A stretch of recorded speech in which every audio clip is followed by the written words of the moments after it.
como era ciudadano romano, lo llevaron a Roma.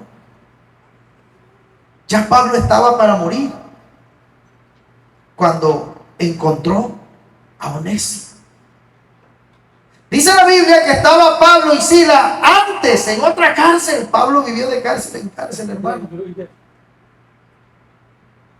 Y el poder de Dios se glorificaba más en él. Nosotros queremos que el poder de Dios se glorifique mientras dormimos, mientras descansamos, mientras nos va bien, mientras no suframos por el evangelio. No es así. No va a haber ningún poder, no sea iluso.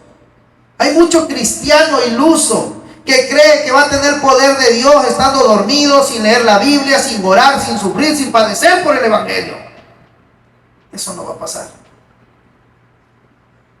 Estaban en la cárcel, Pablo y Silas, pegados al cepo, con grillos en las manos, dice, con grilletes en las manos, y cantaban alabanzas. Aleluya. Dice que cantaban alabanzas, y ahí sucedió un milagro. Léalo, ahí está en la Biblia. Pero ahora que Pablo estaba en Roma, ya anciano, igual estaba en la cárcel, ya había estado Pablo, aleluya, aleluya, gloria a Dios, encadenado y en una de las mazmorras, porque había niveles. A los esclavos los metían en las mazmorras más hundidas, porque los esclavos eran tomados en cuenta como basura, como nada. Por eso eran esclavos, los vendían como un objeto. Y a ese predicador bullisto llamado Pablo también lo tenían catalogado en eso y lo tenían en una de las cárceles más feas. Pero mientras él estaba ahí, cantaba y se gozaba en el Señor. Y entonces haz de cuenta que estaba Pablo cantándole al Señor: mi fortaleza es Cristo, mi fortaleza es Cristo. Y entra el Onésimo y se va para un rincón triste, pensando: de nada me sirvió escapar, de nada me sirvió robarle a mi amo. Allá con mi amo de perdida tenía alimento a mis horas, sí tenía que trabajar, pero mi amo no era tan duro.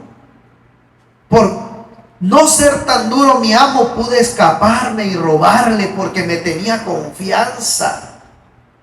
Y mire ahora dónde estoy, en qué terminé. ¿Qué tantas cosas no pasaban en la mente de Onésimo estando ya en esa cárcel? Y de repente escucha: el gozo del Señor mi fortaleza es.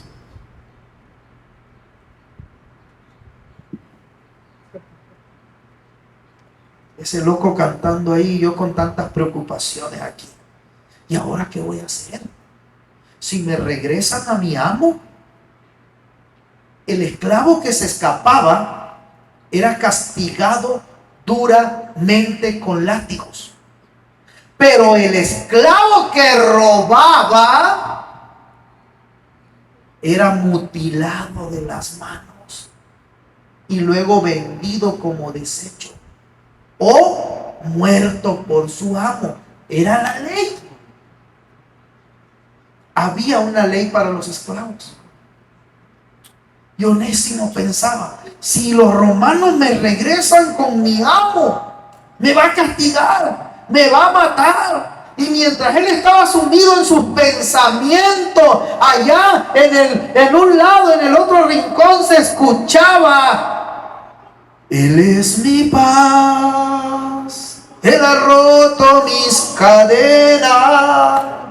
¿Por qué? Porque un cristiano, hijo de Dios, siempre, en todo momento, aún en el momento de la adversidad, va a estar buscando estar conectado a la fuente, y la fuente es Cristo. Por eso Pablo y Silas, cuando estaban en la cárcel, estaban cantando alabanzas. Nada importaba mientras tú estuvieras conectado a la fuente que es Cristo. Aún que no importaba el lugar, no importaba la situación, lo que estaba en su corazón y en su mente no cambiaba. El gozo que había dentro de ellos no cambiaba. En cambio, Onésimo, su gozo de haberse escapado, de haber robado, de haber tenido dinero para deleitarse, se había terminado. Al entrar a esa cárcel se le acabó su gozo, se le acabaron sus esperanzas. Mas el otro que estaba en ese rincón llamado Pablo, aún estando dentro de la misma cárcel, en la misma situación, su gozo seguía intacto. Nada había cambiado. Su fe y su esperanza seguía intacta en su Señor. Cuando Onésimo mira a ese otro preso llamado Pablo, que está en gozo, que está en alegría, y él en tristeza y en aflicción de espíritu, se acerca.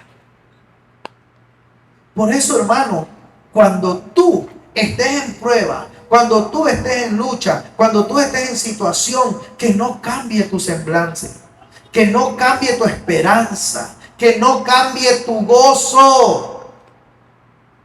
Porque en medio de esa prueba, lucha y situación, alguien se te va a acercar y te va a decir: oye, estamos en la misma situación, nos persiguen igual, pero tú no te veo preocupado. ¿Y qué tal si viene esa gente que anda levantando a la gente? Y a ti no te veo preocupado. ¿Por qué? Y yo estoy que no hallo qué hacer. Y así estaba Onésimo, en el mismo lugar que Pablo, pero uno de diferente manera que el otro. Dice Pablo en el versículo 11: el cual en otro tiempo te fue inútil, pero ahora a ti y a mí nos es útil. Porque dice el 10: te ruego por mi hijo Onésimo, a quien engendré. ¿Dónde? ¿Dónde lo engendró? Engendrar es cuando tú das a luz a alguien. Acuérdense, cuando nosotros no conocemos a Cristo, somos Filemón, capítulo 1, versículo 10, 11 y 12. Cuando nosotros no conocemos a Cristo, somos creación nada más. Pero cuando entregamos nuestra vida a Cristo, venimos a pertenecer al reino, venimos a convertirnos en hijo. Y para ser un hijo tienes que volver a nacer de nuevo. Por eso le dijo el Señor Jesucristo a aquel maestro indocto de la ley llamado Nicodemo. No va a ser Nico el de los... No, Nicodemo. Es necesario nacer de nuevo. Y dijo él: pero ¿cómo voy a salir otra vez del vientre de mi madre si ya soy grande, ya soy viejo? Y él le dijo: es necesario nacer del agua y del espíritu. Entonces, por eso Pablo le dice: mi hijo que engendré. Cuando tú estás en las cosas placenteras para tu vida y para tu carne, no engendras nada para Dios. Cuando tú estás en prueba, lucha, créeme, Dios siempre te pone a alguien que se te acerque. Oye, te veo que estás en un problemón, pero tu gozo, tu alegría, oye, y ahí es cuando quieren lo que tú tienes. Y ahí es donde tú engendras hijos. Ahí es donde tú engendras nuevos cristianos. Amén. Por eso Pablo le dice a Filemón: lo engendré en mis prisiones. Estábamos los dos en la misma cárcel, pero yo con gozo y él con preocupación. Mas él ya ahora ya no está en preocupación, ya está en el mismo gozo que estoy yo. Porque ahora ya es igual que tú y yo, le dijo. Por eso le dice: antes él no te era útil, era un inútil. ¿Por qué, hermano? Mire, yo le voy a decir algo. Cuando usted solamente es creación de Dios, usted tiene su rutina de levantarse, irse a trabajar, regresa, vuelve a su casa, al otro día irse a trabajar, regresa. Hasta ahí no hay aspiraciones. Más que los que son codiciosos y aspiran a más, pero por codicia, no por bendición. Cuidado. Cuidado cuando queremos tener mucho más por codicia y no por bendición. El que quiere tener más por bendición es para bendecir a otros. para compartir. Pero el que quiere tener más por codicia es para su propio beneficio. Por eso Pablo le dijo, antes no te era útil. ¿Por qué? Porque era un simple esclavo que no conocía de Dios y solamente hacía lo que tú le pedías hacer. Mas ahora dice, te es útil a ti y a mí. ¿Por qué? Porque la Biblia habla que hagas más de lo que te piden hacer. Y ya cuando conoces el evangelio, si tú eres un hijo de Dios y te mandan a levantar un plato, tú levantas dos. Si te mandan a lavar una vasija, tú lavas la otra que está al lado.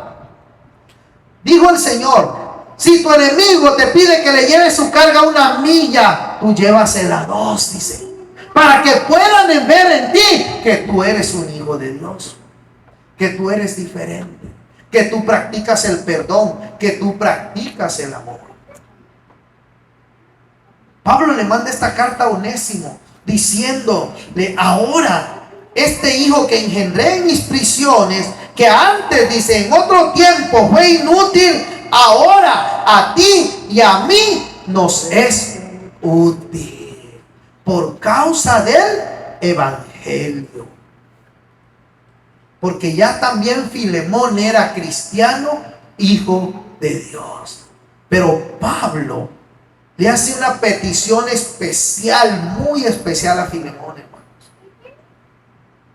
Muy especial. Yo quisiera retenerle conmigo, dice, para que en lugar tuyo me sirviese en mis prisiones por el evangelio, dice. Pero lo vuelvo a ti a enviártelo, recíbelo como a mí mismo. ¿Cómo recibe usted al pastor cuando llega a su casa, al predicador? ¿Cómo lo recibe? ¿Cómo lo recibe usted cuando el pastor va para su casa? A ver, hermano Fernando, ¿cómo lo recibe? Sonriente, amable, le invita agua, lo invita a pasar, que se siente. ¿Ah? Así recibía Filemón a Pablo. Ahora le dice, aquel que es tu esclavo, aquel que se escapó, aquel que te robó, aquel que te hizo daño, recíbelo igual que a mí, sin rencores, sin odio, con perdón. ¿Qué cosa le está pidiendo Pablo a un hermano cristiano? ¿Por qué se le está pidiendo Pablo? Porque un cristiano verdaderamente convertido y convencido por el evangelio va a perdonar a aquel que le hizo daño. Porque el perdón es una de las evidencias principales de la vida del cristiano y del Hijo de Dios. Por eso Pablo le dice, recíbelo como me recibes a mí. Imagínense, llega Pablo a casa de Filemón. Mujer, prepárate la mejor gallina que haya. Preparen masa, harina. Llegó el Pablo, el predicador, el que levanta gente, el que trastorna multitudes. Mi amigo Filemón era benefactor de Pablo. Filemón era pudiente. Por eso dice Pablo aquí, mire, entienda bien la palabra. Yo quisiera retenerle conmigo para que en lugar tuyo me sirviese. ¿Ok? Yo quiero, en lugar de que tú me sigas sirviendo, Filemón, quisiera retener a Onésimo para que él me sirviera. Pero no puedo quedarme con él porque él te pertenece a ti. Y yo obedezco a Dios y tengo que hacer las cosas como se deben de hacer. Imagínese cuando Pablo tenía necesidad, Filemón enviaba y le enviaba. Pablo era sostenido en sus prisiones y en todo por necesidades por ellos. Filemón era pudiente. Pero ahora Pablo le pide algo muy diferente a Filemón. Que aquel que le robó, aquel que le hizo daño, aquel que la ley natural y humana dice que si te hacía daño y te robaba y se escapaba, tú lo ibas a golpear, a castigar y hasta era dable matarlo. estoy pidiendo ahora todo lo contrario, haciéndote un llamado a que hagas testimonio y frutos de servicio de que la plenitud de Cristo y del Evangelio y del poder del Espíritu Santo esté en tu vida. ¿Qué cosas son las que dan fruto? ¿Cuáles son los frutos que nosotros presentamos de que la plenitud del Evangelio está haciendo en nuestra vida lo que debe hacer? De que el Espíritu Santo de Dios está en nuestra vida y hace lo que debe de hacer. De que ya no nos gobernamos nosotros, sino nos gobierna el Señor. De que ya no me mando yo, sino me manda Él. Cuando nos piden hacer algo que es contrario a lo natural. Lo natural era que cuando Onésimo llegara a Filemón, Filemón lo castigara. Filemón le diera latigazos, lo dejara sin comer, y aún si quería podía matarlo, porque era de su propiedad. Pero Pablo le pide todo lo contrario, haciendo ver que dé fruto de lo que a él se le había enseñado conforme al Evangelio. De que ya él no era un simple ser humano más, sino ahora era un cristiano, hijo de Dios, convertido y transformado por el Evangelio de Jesucristo. Dice la Biblia que al que más se le da, más se le demanda. ¿Por qué los cristianos tenemos que portarnos bien? ¿Por qué los cristianos tenemos que abstenernos de cosas? Nadie te obliga, pero la Biblia dice que se te dio algo especial. Y eso especial que se te dio, vale la pena abstenerte, vale la pena portarte bien, vale la pena ser diferente. ¿O acaso lo que se te dio no es suficiente? Dice el Señor. Recíbelo como a mí mismo, dijo Pablo. Así como me recibías a mí, cuando veas venir a aquel esclavo, que ya no es más tu esclavo, sino tu hermano en Cristo, recíbelo como a mí. Prepárale comida, prepárale ropas nuevas, prepárale sandalias, acógelo, abrázalo. No ha trascendido nada en tu vida si tú no puedes perdonar a alguien que te hizo algo. Si no puedes perdonar a alguien que habló mal de ti, ¿podrías perdonar a alguien que le hizo lo que le hizo Onésimo a Filemón? Si simplemente no puedes perdonar una pequeña ofensa, ¿cómo va a apelar Dios a tu vida a que perdones a alguien más? Como Pablo apeló a Filemón al decirle, recíbelo como a mí. Qué tremendo que seamos cristianos de fantasía. Y no lo digo por ustedes, lo digo para ustedes. No lo digo solo por nosotros, lo digo por toda la cristiandad en el mundo, que está engañado en creyendo que ser cristiano es entrar al reino de los cielos. No, ser hijo de Dios es entrar al reino de los cielos. Y para ser hijo de Dios tienes que comportarte como un hijo de Dios y dar evidencia de que eres hijo de Dios. Si te paran, te preguntan, ¿eres ciudadano? Y tú dices, sí, American Citizen, compruébamelo. Si vas a la presencia de Dios y dices, ¿eres hijo de Dios? Y dices tú, sí, compruébamelo. ¿Cuáles fueron tus hechos?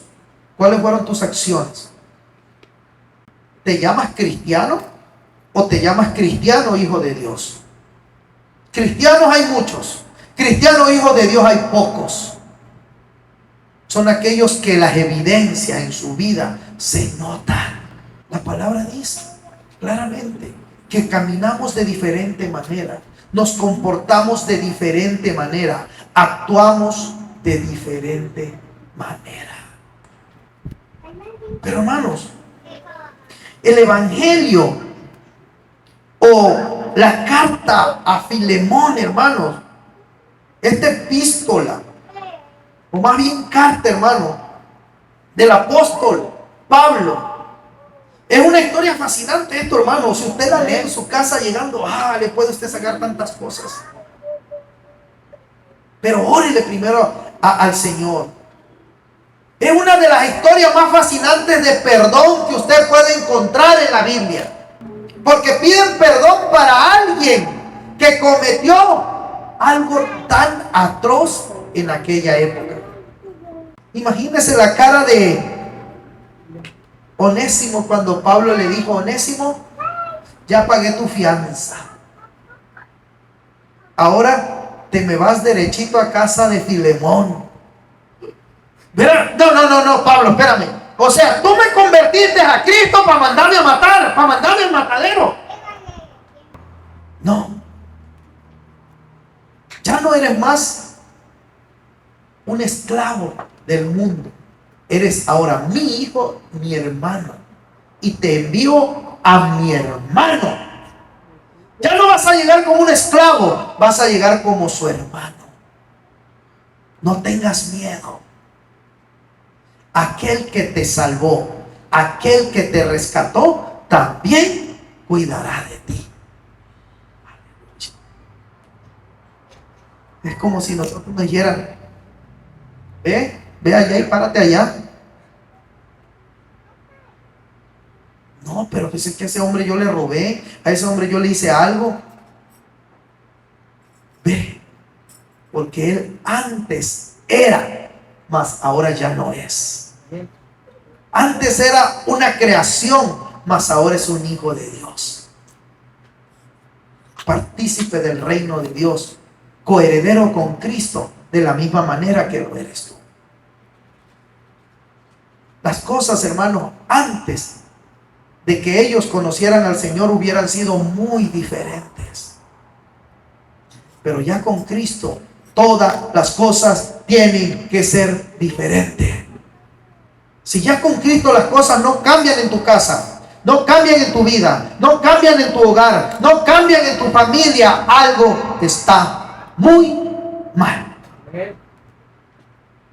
Antes de conocer a Cristo, Filemón hubiera hecho con Onésimo lo que hubiese querido. Antes de conocer a Cristo. Antes de conocer a Cristo, tu matrimonio era un desastre. Ahora con Cristo no debe de serlo. Sino algo te está faltando en tu vida. Sometimiento a Dios, más fe, creerle más a Dios, más tiempo con Dios, más lectura de la palabra, más oración, para que Dios rompa cadenas, para que Dios rompa todo aquello que está en medio de tu vida, en medio de tu trabajo, en medio de tu matrimonio, en medio de tus sueños, de tus anhelos, en medio de tu milagro.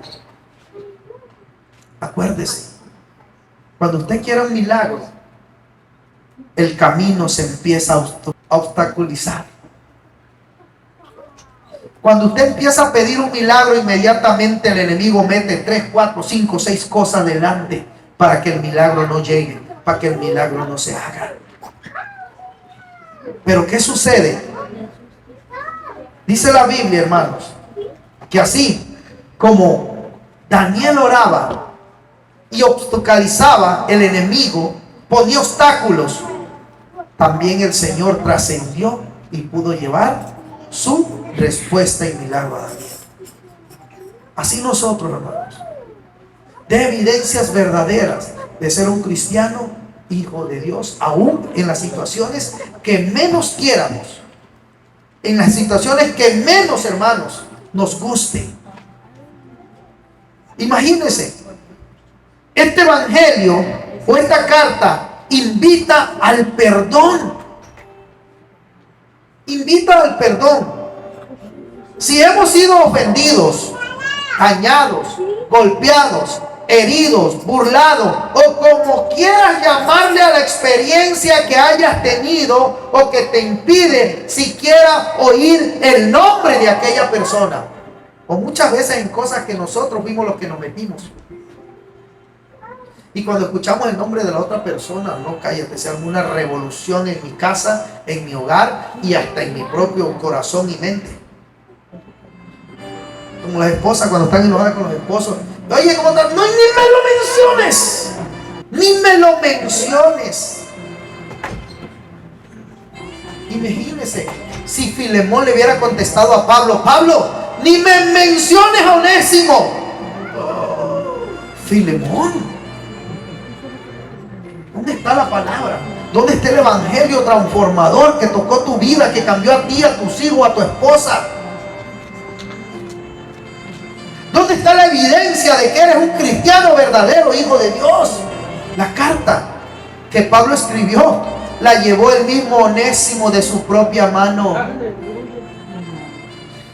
Antes de que Filemón leyera la carta, miró venir a Onésimo por el camino.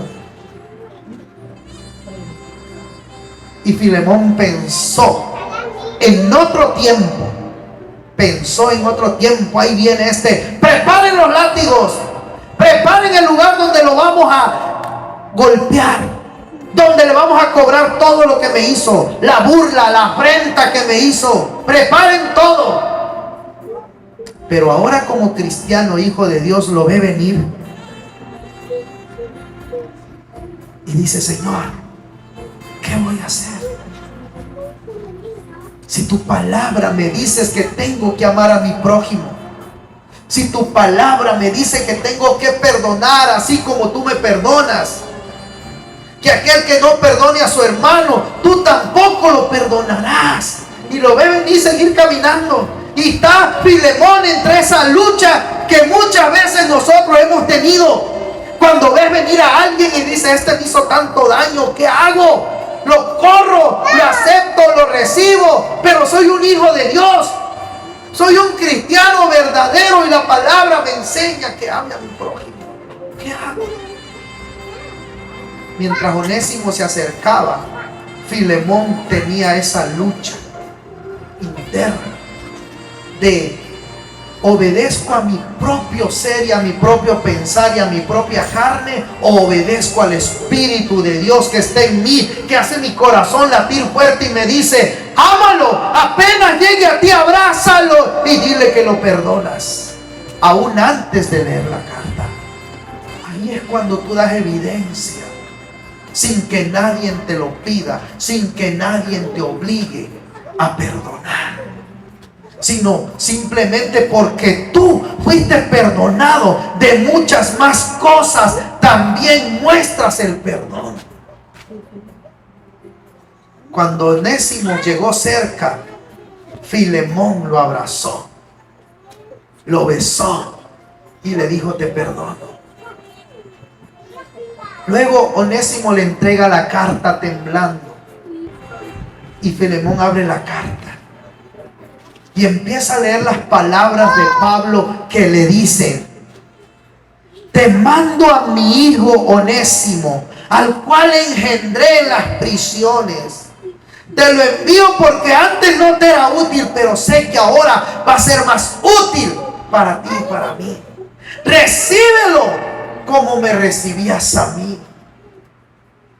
En ese momento Filemón, de leer la carta, hermanos, se pone a llorar y dice: gracias, Dios, porque me hubiese equivocado al haber obedecido mi carne, mis pensamientos, mi sentir, y no haber obedecido la voz del Espíritu de Dios que me decía: perdónalo, porque tú también fuiste perdonado. Al leer esa carta, ese hombre ha de haber sentido en su corazón un alivio y una fortaleza espiritual de haber tomado la mejor decisión, porque con esa carta Pablo le corroboraba que estaba en el Espíritu y de que era un verdadero cristiano, hijo de Dios, no solamente un cristiano de nombre. ¿Cuántas veces nosotros no estamos en esa posición?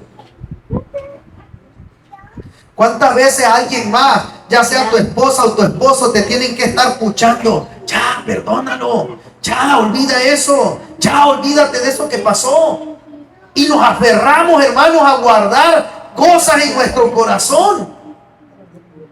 Cada vez que usted esté en esa encrucijada, cada vez que usted esté en esa batalla, hermano, vaya y lea esta carta de Pablo y Filemón. Es la mejor expresión de perdón. ¿Qué nombre escucha usted que le haga revolver las entrañas. No me lo diga. No me lo diga. Pero vaya y perdónenlo. Yo sé que todos tenemos alguien a quien perdonar. Ya sea que te hizo daño o que tú mismo le hiciste daño. Pero todos tenemos alguien a quien perdonar. Y la Biblia nos habla directamente, hermano, que si nosotros no perdonamos a nuestros hermanos, a nuestros semejantes, sus errores, sus pecados, tampoco el Dios de los cielos lo hará en aquel día. Cierre sus ojos y vamos a orar. Dígale a Dios que le muestre la máxima expresión de perdón. Traiga a su mente ahorita en este momento la persona aquella que le ha dañado, o la persona aquella que cuando usted le escucha su corazón se retuerce.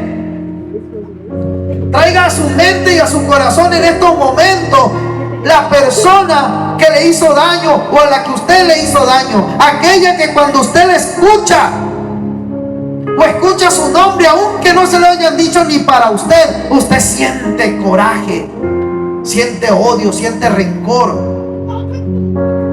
Tráigala a su mente y dígale a Dios: ayúdame a perdonarla, ayúdame a hacer lo que hizo Filemón con Onésimo. Porque así como Pablo le pidió que recibiera a Onésimo como lo recibía a él, así cada vez que tú vienes a la iglesia y recibes a tu hermano de la iglesia que te ama y que se porta bien y le das una sonrisa y un abrazo, así quiere Dios que tú recibas con una sonrisa y un abrazo a aquel que te dañó, aquella que odias, aquella que le guardas rencor. Porque no debe de haber nada en nuestro corazón que ensucie a un hijo de Dios, a un cristiano hijo de Dios. Si alguien te hizo daño, si alguien quiso hacerte daño, si alguien una vez habló de ti, te levantó falsos, te ha lastimado con sus golpes, con sus palabras, aún sea tu esposo, tu esposa, tu hijo, tu vecino, tu mamá, tu familiar, pon su nombre en tu mente y dile: Señor, ayúdame. Ayúdame. Yo quiero ser como Filemón. Quisiera ser como Pablo, pero no puedo llegar a la estatura de Pablo, pero de perdida como Filemón de perdonador. Que muestre yo la evidencia de que soy un verdadero cristiano, hijo de Dios.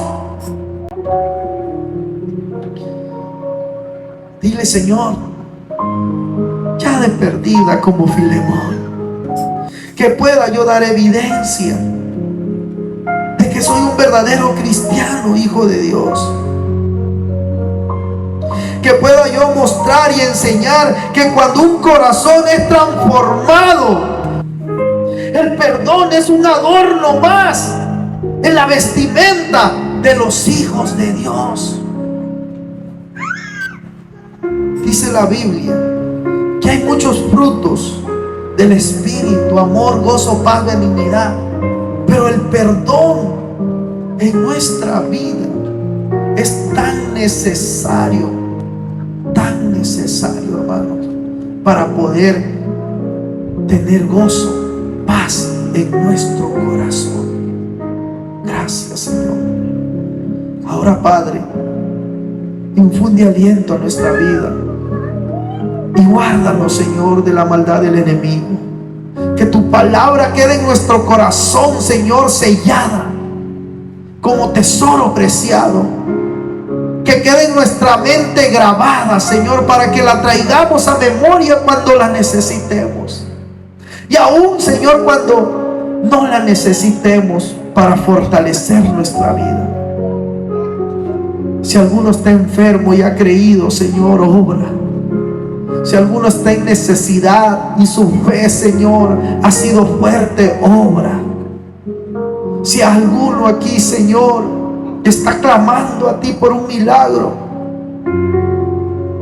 Señor, galardona su fe con ese milagro.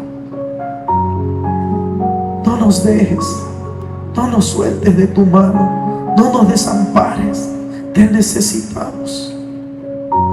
Ahora, Padre, partimos de este lugar, mano, de tu presencia. Pon un cerco de ángeles alrededor de cada vehículo de mis hermanos. Un cerco de ángeles alrededor de sus hogares, de sus trabajos. A los invisibles ante las manos del enemigo.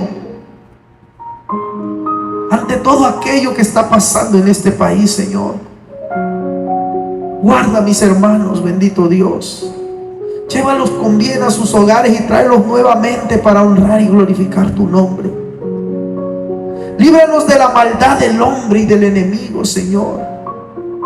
También te pedimos por esta nación, por el presidente, Señor. Sé tú, Padre, quien dirija sus pensamientos. Si es un propósito tuyo, Señor, lo aceptamos. Pero si son caprichos, Señor, te clamamos y te pedimos que tú obres, bendito Dios. Porque tú eres el que tiene el control de la mente, del corazón. Te pedimos por esa guerra en Israel, Señor, la nación santa. Bendito Dios. Esa tierra donde fue derramada la sangre preciosa de tu Hijo amado, nuestro Señor. Guárdala, bendito Dios. El tiempo de tu venida está cerca. Muéstranos y ayúdanos a estar preparados para poder partir contigo en las nubes, Señor. Que no nos alcance esa guerra, Padre, porque sufren los más desprotegidos, sufren los niños, Señor. Cuida todo niño, Señor, ahí donde están cayendo esas bombas, Padre. Niños que quedan sin su familia, niños que quedan mutilados, niños que quedan heridos, bendito Dios. A esas personas de Gaza también, Señor, que están muriendo de hambre, marginados, bendito Dios. Si fueran uno de nuestros hijos, Señor, nuestro corazón dolería. Pero nos duele, Dios, porque no queremos ver sufrir a ningún niño. No queremos ver sufrir ninguna familia. No queremos ver sufrir a tu pueblo, a tus hijos, bendito Dios. Porque en ti buscamos cobijo, bendito Señor. Te damos gracias. Gracias, Señor. Gracias por tu Hijo amado. Gracias por tu Espíritu Santo. Gracias. Gracias en el nombre de Jesús. Amén. Amén. Gloria a Dios.